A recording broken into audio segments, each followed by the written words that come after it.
Let's start by reviewing our budget and actual spending from the previous year. Can you provide insight into any significant variances?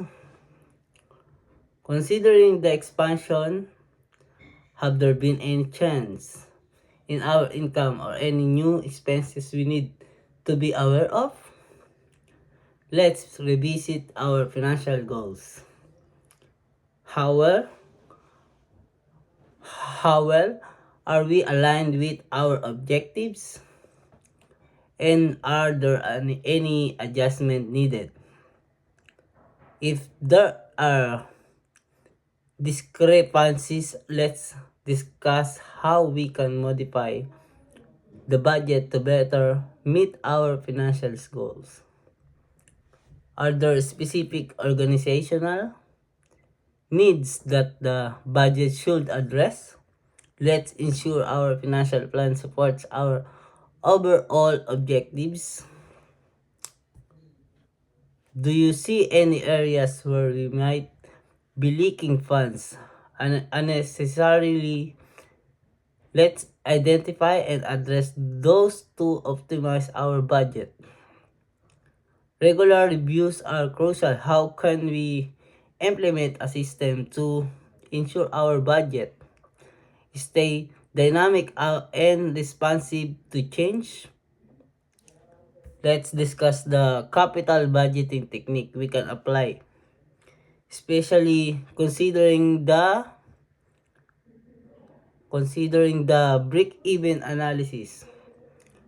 How can we integrate this into our decision making? As the owner, I might have a specific change in mind. Let's discuss any top-down and adjustment and their implications. I value your insights from a bottom-up perspective. What change or adjustment do you see as necessary? To foster collaborations, how can we incorporate a negotiate budget approach? I want everyone to feel involved in this process.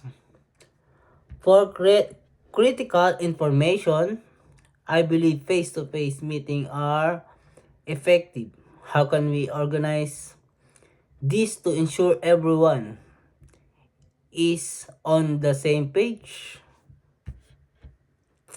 For routine updates, we can leverage email. What protocols should we follow to streamline communication through this channel? Quick updates might be efficiently handled through conference calls. How can we integrate this into our communication strategy? Let's summarize our decisions and ensure we have a clear plan moving forward. I appreciate your input, and together, let's ensure our budget aligns with our objective and organizational needs.